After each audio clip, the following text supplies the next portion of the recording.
আর সৃষ্টি যার আইন চলবে, তো সেই আল্লাহর আইনকে এরা উঠিয়ে দিতে চায়। এরা বলছে গণপ্রজাতন্ত্রী, তার মানে আমজনতা জনসাধারণের মাধ্যমে যে তন্ত্রমন্ত্র, যে আইন কানুন তৈরি হবে, সেই আইনে চলবে বাংলাদেশ সরকার। গণপ্রজাতন্ত্রী বাংলাদেশ সরকার শব্দের অর্থ হলো জনগণ যে আইন তৈরি করবে সেই আইন দ্বারা রাষ্ট্র চলবে। তো জনগণ চাচ্ছে মদের আইন বৈধ করো, তো আল্লাহর আইনের প্রতি বৃদ্ধাঙ্গুলি প্রদর্শন করে তারা মদের আইনকে বৈধ করেছে। তাদের কতিপয় জনগণ চেয়েছে পতিতালয় বৈধ হতে, বাস তারা পতিতালয়কে বৈধ করে দিয়েছে। তাদের কতিপয় লোক চেয়েছে সুদের আইন বৈধ করতে, তারা আল্লাহর আইনের প্রতি বৃদ্ধাঙ্গুলি প্রদর্শন করে সুদের আইন বৈধ করেছে। তাহলে যেই সংবিধানে মদের আইন বৈধ, যেই সংবিধানে পতিতালয় বৈধ, যেই সংবিধানে সুদের আইন বৈধ, ওই সংবিধান কোশ্চিন কালেও মুসলমানের সংবিধান হতে পারে না। মুসলমানের সংবিধান হবে সেটা ইসলামের আইন দেয়া যে সংবিধান প্রণয়ন হবে। ইসলামের আইনের বাহিরে কোনো সংবিধান চলবে না। কিন্তু আফসোসের সাথে বলতে হয়, আচ্ছা বলেন তো আমারে, যদি কেউ জেনা করার আগে বিসমিল্লাহির রহমানির রহিম বলে জেনাবে বিচার করে, তার কি ঈমান থাকে? যদি কেউ বিসমিল্লাহ পড়েই যদি চুরি করা শুরু করে, ঈমান থাকবে? কেন? বিসমিল্লাহ কোনো কাজের আগে বলার অর্থই যে কাজটা ভালো, কথা হয় না? ভালো কাজ বলেই তো সে বিসমিল্লাহ দিয়ে শুরু করলো। তাহলে আমাদের বাংলাদেশের সংবিধান তৈরি হলো, শুরুতে লেখা থাকলো বিসমিল্লাহির রহমানির রহিম, আর মাঝখানে গিয়ে আইন পাশ করলো মদ জায়েজ, পতিতালয় জায়েজ, সুদের আইন জায়েজ। তাহলে এই সংবিধান যারা তৈরি করলো প্রত্যেকেই পাক্কা কাট্টা বেঈমান। আর কোন বেঈমানের আইন কোন মুসলমান মানতে পারে না। হ্যাঁ, হয়তো এই কথা বলার পর আপনি বলবেন যে রাষ্ট্র বিরোধী মামলা খাবেন, তো শেখ হাসিনাও তো 2 বার নিয়েছে, আপনারা 10 বার লন না। যতদিন পর্যন্ত মুসলমানের কণ্ঠে আওয়াজ থাকবে, মুসলমানের শরীরে যতদিন পর্যন্ত রক্ত থাকবে, কোন মুসলমান ইসলাম বিরোধী কোন আইন সহ্য করবে না। কিন্তু আপনি আমি তো সেটাই মেনে নিচ্ছি। হুজুর আমরা তো এগুলোর পক্ষে নাই। মিয়া সাহেব, এই আইন যারা তৈরি করলো, এই আইন তৈরি করার আগে সর্বপ্রথম সংসদ অধিবেশনে দাবি তোলা হয়, যেমন বলা হয় যে মদের আইন বৈধ, এর পক্ষে কে কে আছেন হা বলুন। তো কিছু মানুষ বলে হা, আর কিছু মানুষ বলে না। হায়ের সংখ্যার ভেতরে যদি আপনার এই এরিয়ার এমপি সাহেব থাকে, যেই এমপিকে আপনি ভোট দিয়েছেন, বুঝতেছেন তো কথা, যেই এমপিকে ভোট দিয়ে আপনাদের প্রতিনিধি হিসেবে সংসদে পাঠিয়েছেন, এর মানে কি? প্রতিনিধি শব্দ তো, প্রতিনিধি তো বলা হয় তাকে, তিনি তার এলাকার লোকজনের পক্ষ থেকে মানুষের কথা বলবে যিনি, তিনি তো প্রতিনিধি। তো আপনি আপনার ভোটটা দিয়ে পাঠালেন তাকে যে মদের আইনকে বৈধ করার পক্ষে হা বলল। তাহলে এই মদ বৈধ করার পক্ষে ওই এমপি যেমন বেঈমান, ওই এমপির পক্ষে যারা ভোট দিয়েছে তারাও বেঈমান। বুঝে শুনে তো ভোট দেন, বুঝে শুনেই তো ভোট দেওয়া দরকার, নাকি বলেন? যদি বলেন হুজুর আপনি আইসেই শুধু রাজনীতির আলাপ শুরু করছেন, যারা বলে যে ইসলামের সাথে রাজনীতির সম্পর্ক নাই, আমরা বলি তোদের সাথে মুসলমানের সম্পর্ক নাই। যারা আজকে কয়েকদিন আগে দেখলাম এক বেঈমানে কয়, মানুষকে এখন এ কথা বুঝাতে হবে যে রাষ্ট্রের সাথে ইসলামের কোনো সম্পর্ক নাই। তাহলে ওই আয়াত কি করবেন? ওয়ামাল্লাম ইয়াহকুম বিমা আনজালাল্লাহু ফাউলাইকা হুমুল কাফিরুন। যারা ইসলামের আইন দ্বারা রাষ্ট্র পরিচালনা করে না, তারা কাট্টা কাফের। এ কথা আমার না আল্লাহ। তাহলে রাষ্ট্রের সাথে যদি ইসলামের সম্পর্ক না থাকে, বিচার ব্যবস্থায় যদি ইসলামের সম্পর্ক না থাকে, তাহলে ওই বিচার ব্যবস্থা মানব রচিত আইন দিয়ে যে বিচার হবে, আল্লাহ তো তাদেরকে কাফের বলেছেন। তাহলে ইসলাম যদি প্রতিষ্ঠা না করেন, ইসলাম অনুযায়ী বিচার করবেন কেমন? আজকে তো সবাই আমরা চেষ্টা চালাচ্ছি দুর্নীতি বন্ধ করতে, চুরি বন্ধ করতে, ডাকাতি বন্ধ করতে। সবাই তো উঠে পড়ে লেগেছে দেশটাকে সংস্কার করতে। শুনে রাখেন, যতদিন পর্যন্ত বাংলাদেশের সরকার, বর্তমান অন্তর্বর্তীকালীন সরকার ডক্টর ইউনূসও চেষ্টা চালাচ্ছেন দেশটাকে সংস্কার করতে, প্রতিটা সেক্টর তিনি সংস্কার করবেন, আমি কোটিবার চ্যালেঞ্জ করে বলি, এই দেশটা ডক্টর ইউনূসদের মতো মানুষরা কোটি কোটি বৎসরও যদি বাস্তবায়ন বেঁচে থাকে, এরা এই দেশকে কোনোদিন কোশ্চিন কালেও সংস্কার করতে পারবে না। আরে রাষ্ট্রকে যদি সংস্কার করতে হয়, প্রতিটা সেক্টরে ইসলামের আইন বাস্তবায়ন করা দরকার।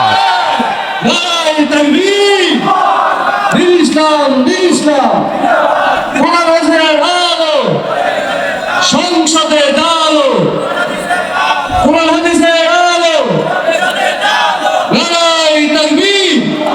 ইসলামের আইন বাস্তবায়ন যতদিন পর্যন্ত না হবে, চুরি বন্ধ হবে না, ডাকাতি বন্ধ হবে না, জেনা ব্যভিচার বন্ধ হবে না। এই যে গত কয়েকদিন আগে মাগুরার আসিয়া মেয়েটা ধর্ষণের শিকার হয়ে কবরে চলে গেছে, তার লাশটা মাটির সাথে মিশে গেছে, কবর থেকে ঘাস উপড়ে উঠেছে, আজও পর্যন্ত সেই আসিয়ার ধর্ষকরা বেঁচে আছে, তা আজও পর্যন্ত তাদের বিচার পর্যন্ত হয় নাই। এই বিচার ব্যবস্থা দিয়া ধর্ষণ বন্ধ করা সম্ভব না। ধর্ষণ যদি বন্ধ করতে হয়, হ্যাঁ, আজকে ওরা তো বলে এই মোল্লাদের দ্বারা কি হবে, এই মোল্লারা কিচ্ছু করতে পারবে না, এই মোল্লাদের দিয়ে কি হবে, এই মোল্লারা সমাজের বোঝা, এই মোল্লারা রাষ্ট্র ব্যবস্থায় কি অবদান রাখতে পারবে। তো তাকায় দেখ তোর বাপ মোল্লাদের দিকে, 53 বৎসর যাবত তোদের বাংলাদেশে একটার পর একটা বুদ্ধিজীবী এসেছে, আজ পর্যন্ত কোনো বুদ্ধিজীবীর বুদ্ধি দিয়া ধর্ষণ বন্ধ হয়নি, বরং ধর্ষণের মাত্রা আরো বেড়েছে। সুদ বন্ধ হয়নি, আরো সুদের প্রবণতা বেড়েছে। ঘুষ বন্ধ হয়নি, আরো ঘুষের প্রবণতা বেড়েছে। চুরি, ডাকাতি, লুচ্চামি, বদমাশি, ধর্ষণ, চাঁদাবাজি সবকিছু বাড়তেই আছে, কমছে না, কমতে পারে না। বোঝা গেল 53 বৎসর তোমাদের বুদ্ধিজীবীদের বুদ্ধি, ওই বুদ্ধি অকার্যকর বুদ্ধি, ওই বুদ্ধি দিয়া এই সমাজ পরিবর্তন হয়নি, হচ্ছে না, হবে না।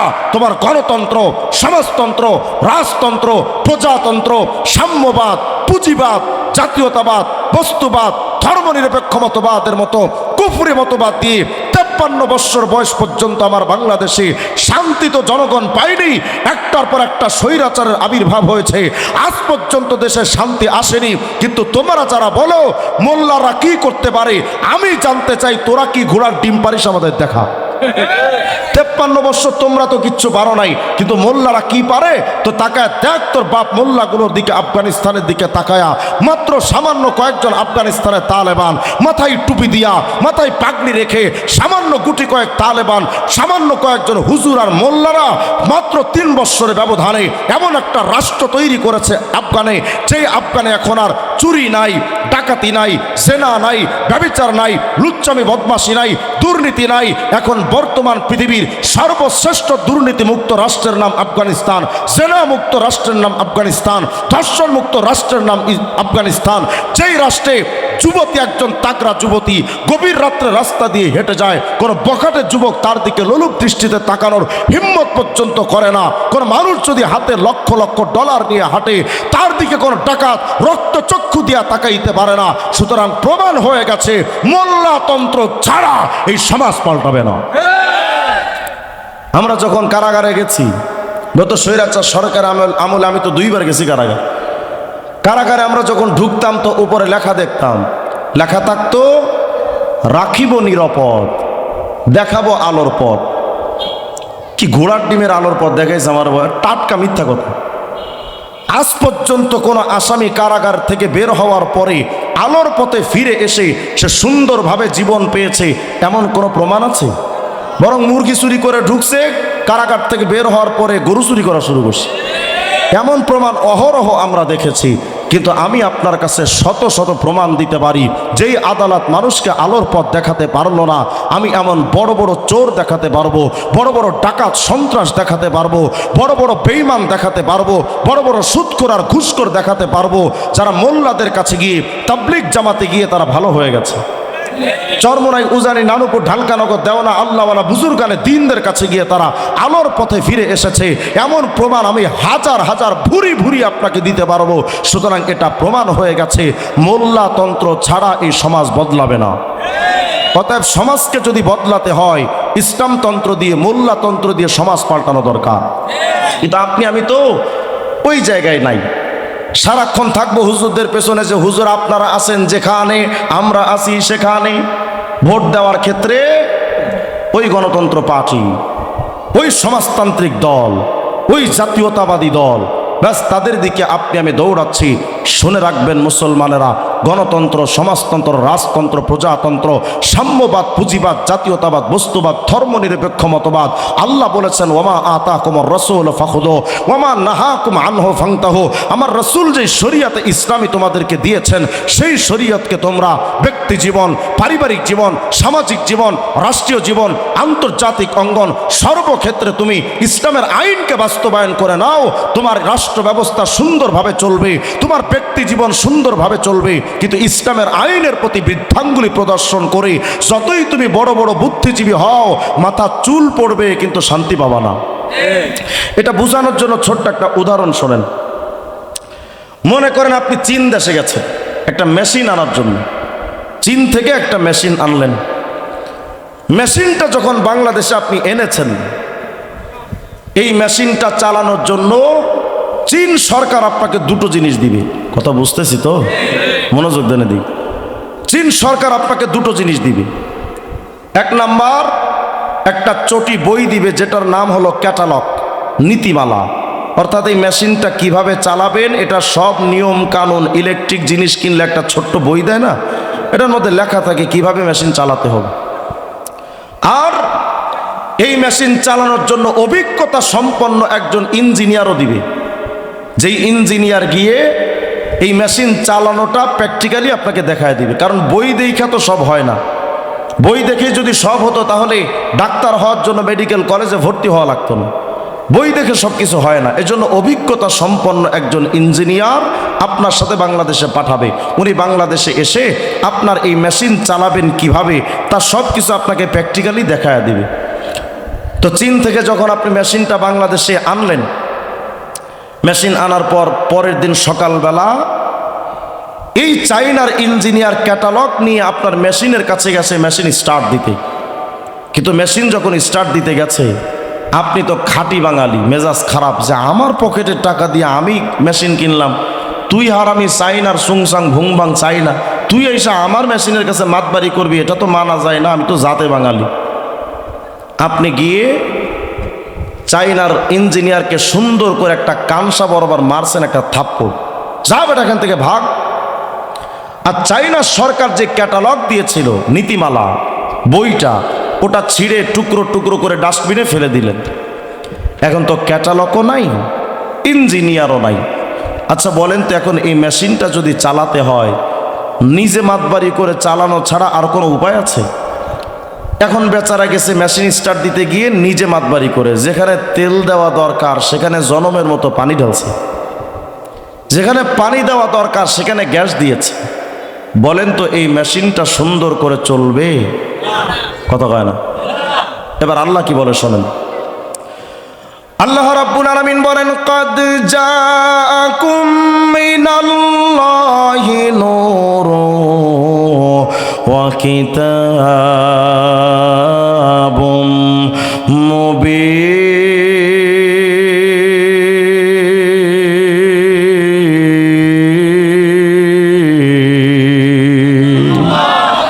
আল্লাহ রাব্বুল আলামিন বলে, বান্দারা শোনো, তোমার ব্যক্তিগত জীবন এটাও আমি আল্লাহর বানানো একটা মেশিন।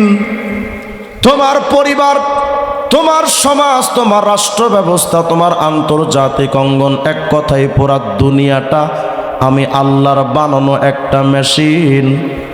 এর বান্দা শোন, এই ব্যক্তিক জীবন, পারিবারিক, সামাজিক, রাষ্ট্রীয়, আন্তর্জাতিক অঙ্গন নামক এই মেশিনগুলো যদি চালাইতে চাও, চাইনার সরকার একটা মেশিন চালাইতে যেমন দুটো জিনিস দিল, একটা ক্যাটালগ আর একজন ইঞ্জিনিয়ার।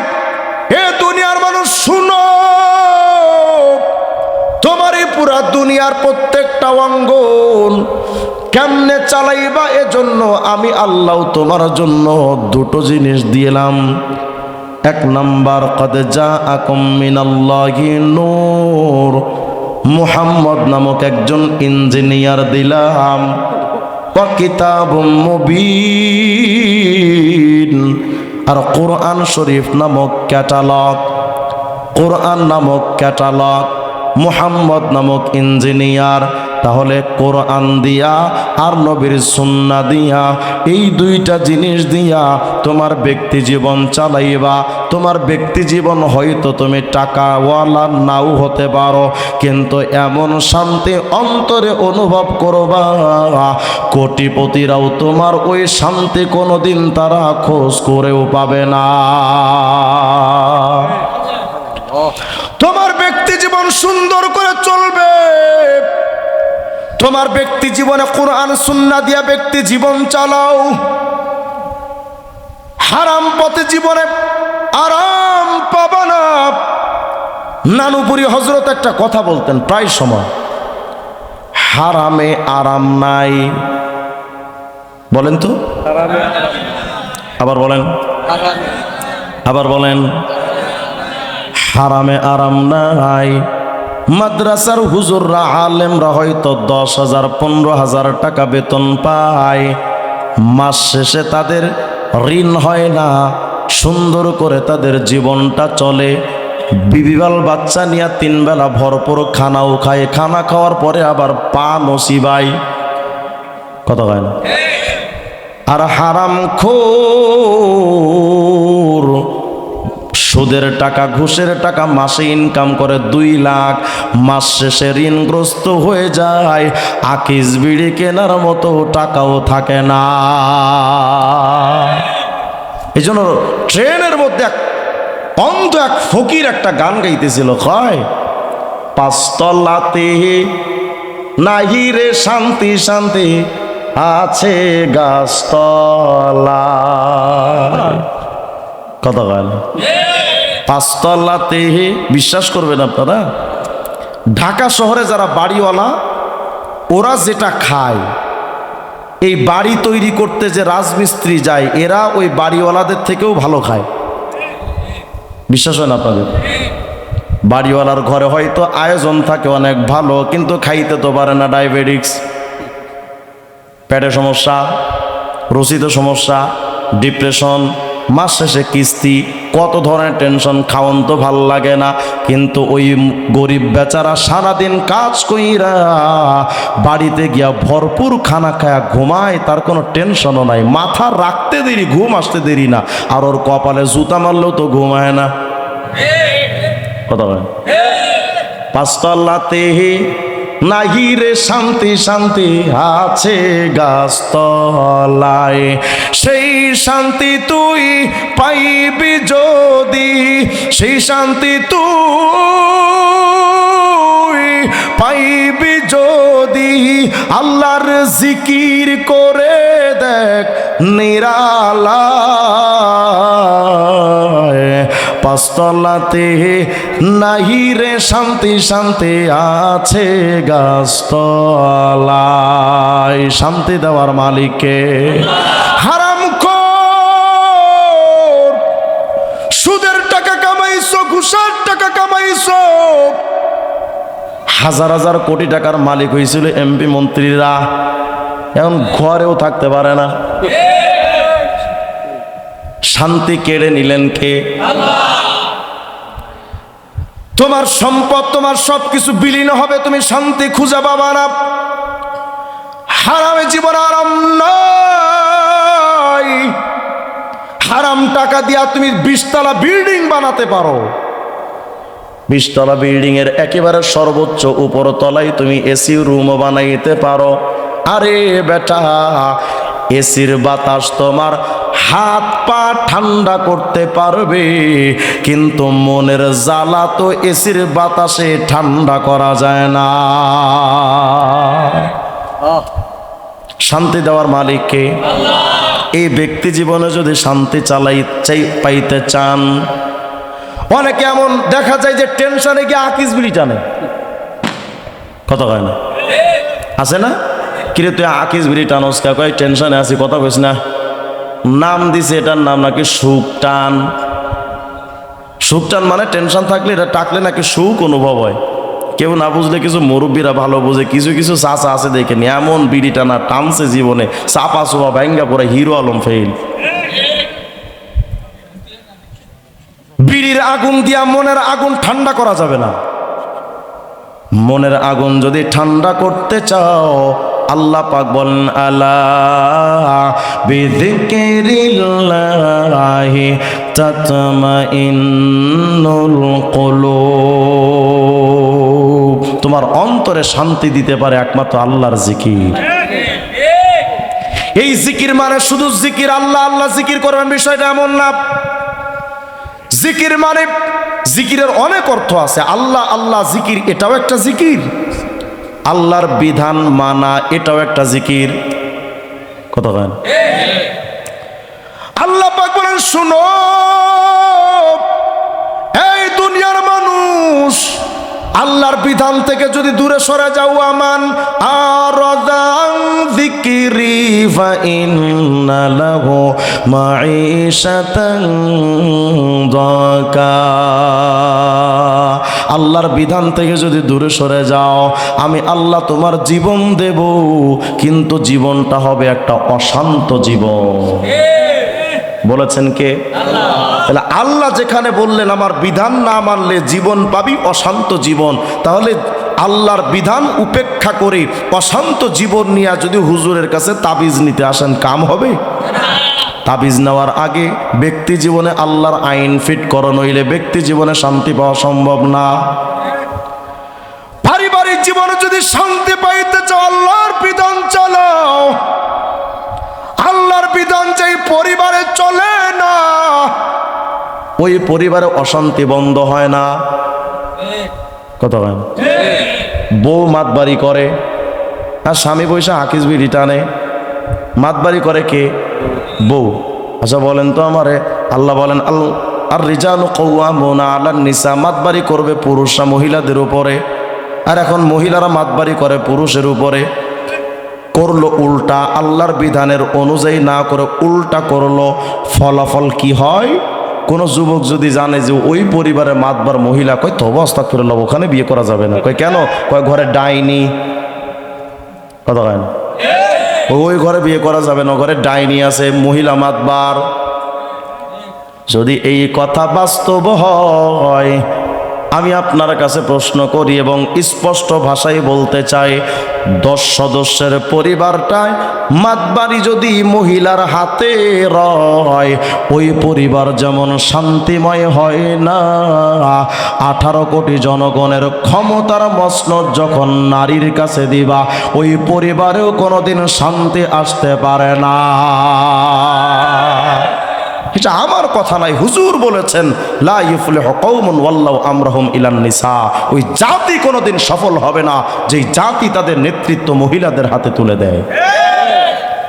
যেই নারীদের নিয়ে এত হাঙ্গামা করে আমেরিকা, আজ পর্যন্ত আমেরিকার রাষ্ট্রপতি কোনো মহিলা হয় নাই। তোমার আমার বাংলাদেশে মহিলা চাপাই দিছে তারা, আবার স্লোগান দিছে নারীবাদী স্লোগান। এগুলো বাটপার, এগুলো কি? এগুলো টাটকা ফরমালিন মুক্ত বাটপার। আমেরিকা মুসলমানদেরকে এমন কিছু কিছু বিষ খাইয়ে দিয়েছে, আমাদের বিদ্যুতের কাগজ, এর মধ্যে লেখা থাকবে দেখবেন 2টি সন্তানের বেশি নয়, একটা হলে ভালো হয়। লেখা থাকে না? কথা কয় না। 2টি সন্তানের বেশি নয়, একটা হলে ভালো হয়। এই স্লোগানটা আমাদেরকে পাশ্চাত্য বস্তুবাদী মানুষরা এই বাক্যটা আমাদেরকে শিখিয়েছে। কেন? গত 2 বছর আগে প্রথম আলো পত্রিকার একটা রিপোর্ট পড়লাম। এই রিপোর্টের মধ্যে লিখছে আমেরিকার গবেষণালয় থেকে একটা রিপোর্ট পেশ করা হয়েছে যে 2050 সালের মধ্যে পৃথিবীর ক্ষমতা চলে যাবে মুসলমানের হাতে। ওরা একটা রিপোর্ট পেশ করছে। এখন তো পৃথিবীর সবচেয়ে জনসংখ্যায় বেশি খ্রিস্টান, মুসলমানরা দ্বিতীয় স্তরে আছে। তো খ্রিস্টানরা রিপোর্ট পেশ করলো যে 2050 সালের ভেতরে পুরা পৃথিবীর সুপ্রিম পাওয়ার যাবে মুসলমানদের হাতে। কেন? বলে মুসলমানরা যে পরিমাণ সন্তান বাচ্চা নিচ্ছে, এই ধারা যদি অবিরত থাকে, চলমান থাকে, 2050 সালের মধ্যে মুসলমানের সংখ্যাটা বেশি হবে। এজন্য ইউরোপ আমেরিকা এখন স্লোগান চালু করে দিয়েছে যে মুসলিম বিশ্বে এই স্লোগান ছড়িয়ে দাও, 2টি সন্তানের বেশি নয়, একটা হলে ভালো হয়, যেন মুসলমানরা সন্তান কম নেয়। আবার অনেক রাষ্ট্র তারা এই ঘোষণা দিয়েছে যে তোমরা যারা বেশি সন্তান নিবে, বেঈমানদের কিছু রাষ্ট্র, যে যার ঘরে সন্তান যত হবে তত তাকে সরকারি ভাতা দেওয়া হবে। কত কয়? তাহলে তারা তাদের সন্তানের আধিক্যতা বাড়াচ্ছে, আর মুসলিমদের সন্তান নেওয়া থেকে বিরত রাখার জন্য নসিহত পেশ করছে। সেই তালে মুসলমানের বাচ্চাও তাল দিচ্ছে। বোঝা গেল এরা কাউয়ার মতো, বাস্তবে তারা ছিল ময়ূরের মতো, বাস্তবে ছিল ময়ূর, কিন্তু কাকের রূপ ধারণ করে তারা অকেজো হয়ে পড়েছে। এই সমাজ ব্যবস্থা এভাবে তো চলে না। মুসলমান তো সেই হুজুরে আকরাম বলেছেন, শোনো, তাজাওয়াজুল ওয়ালুদ আল ওয়াদুদ ফাইন্নী মুকাফিরুম বিকুমুল উমাম, এমন মেয়েদেরকে বিয়ে করো যাদের গোষ্ঠীর নারীরা বেশি সন্তান দেয়, এমন নারীদেরকে বিয়ে করো যেই মেয়ের গোষ্ঠীর নারীরা আবেদনময়ী, মমতাময়ী, ভালোবাসা দিতে জানে বেশি, তাদেরকে বিয়ে করো, বেশি বেশি সন্তান নাও। কেন? ফাইন্নী মুকাফিরুম বিকুমুল উমাম, আমি নবী কিয়ামতে আমার উম্মতের আধিক্যতা নিয়ে আমি গর্ব করব। নবী বললেন সন্তান বেশি নাও, ইউরোপ আমেরিকা বলল সন্তান কমা। আপনি নবীরটা ছুঁড়ে ফেলে দিয়ে বেঈমানদের কথায় নাচলেন, 2 দিন পরে সন্তান অ্যাক্সিডেন্টে মারা গেল। তুমি কই? তোর বুড়াকালে তোর গালে পানি দিবে এই মানুষও নাই। কত গাল? 2টা সন্তান হয়েছে, 2টা সন্তান যদি অবাধ্য হয় শেষ। এর বৃদ্ধকালে বৃদ্ধাশ্রম ছাড়া আর কোনো উপায় থাকবে না। হচ্ছে না? হয় না? ছোট্টবেলায় সন্তানটা পারিবারিক জীবন আল্লাহর আইন অমান্য করে মক্তবে পাঠাইলেন না, সন্তানকে দিনদারিত্ব শিখাও নাই। এই সন্তান হলো একজন টাটকা দুনিয়াদার। এখন বাবা এসাকা, হুজুর একটু ওয়াজ কইরেন এই সম্পর্কে। কি সম্পর্কে? কয় বলাবান যেন একটু বাচ্চা কাচ্চা যেন একটু বাবা মার কথা শোনে। বললাম তোমার কপালে কি হয়েছে? কজন আমার বলা আমার কথা শোনে না। কেন কথা শোনে না? তারা কি দিন শেখাইছো? কয় না হুজুর, মাদ্রাসায় তো পড়াই নাই, কারণ মাদ্রাসায় পড়াইলে খাবে কি কইরা। এখন তোমার সন্তান ঠিকই খায়, কিন্তু তোমার মুখে খানা দেওয়া বন্ধ করে দেয়। বুঝেন নাই? সন্তানকে বানাইছো দুনিয়াদার। এখন সন্তান দুনিয়া চেনে, বাপ মা চেনে না। শুধু পোলাপানের দোষ দিলে হবে যে পোলাপান বাপ মার কথা শোনে না? অপরাধ তো আপনার। ছোট্টবেলায় তাকে আপনি আল্লাহর বিধান, আইন, কারণ তাকে শিখান নাই। বিয়া যখন করবেন তখনও দিনদারিত্ব মেনে বিয়ে করা দরকার। হঠাৎ অনেক মানুষ এসে কয় হুজুর একটু দোয়া কইলেন তো। কি হয়েছে? কজন আমার বউ আমার কথা শোনে না। কি করে? কয় আমি যদি যাই বলি এদিকে যা, ও ওদিকে যায়, সারা রাত ঘরে থাকে না। কই থাকে? কয় নাইট ক্লাবে যায়। আমি বললাম নাইট ক্লাব আবার কি? হুজুর মানুষ এটা বুঝবেন না আপনারা। তো আপনার কথা আপনার বউ শোনে না কেন? হুজুর না শুনলে কি করবো? আমি বললাম ঘর থেকে বাইর করে দেন, বাপের বাড়ি পাঠায় দেন। যতদিন না কথা শুনবে ততদিন আসতে পারবে না, বলে দেন। হুজুর কেমনে পাঠাবো? যে ঘরে থাকে ওটাও তো যৌতুকের ঘর। বিয়ের সময় যৌতুকের দিকে তাকায়া বিয়ে করছে এক ডিস্কো নারী, যে বিয়ের আগে আল্লাহর বিধান মানত না। হুজুরে আকরাম বলেন, শোনো এই যুব সমাজ, সৌন্দর্য দেখাই শুধু দৌড়ায়ও না, সম্পদ দেখাই শুধু দৌড়ায়ও না, তার বংশ পরিচয় দেখাই শুধু দৌড়ায়ও না। বউ যদি আমাকে আত্মপ্রশান্তি যদি দিতে না পারে, তার সৌন্দর্য দিয়ে আমি কি ধুয়ে পানি খাবো মিয়া? তোমার স্ত্রীকে কোন মেয়ে দিনদার নারী সিলেক্ট কইর। ও যদি দিনদার হয়, আল্লাহর যদি ভয় করে, তোমার সামনে ঘরে থাকতে যেমন পরকিয়া করবে না, আল্লাহর ভয়ে তুমি বিদেশে যখন থাকবা, আল্লাহর ভয়ে ওই নারী অন্য কোনো পুরুষের সাথে পরকিয়ায় জড়াবে না।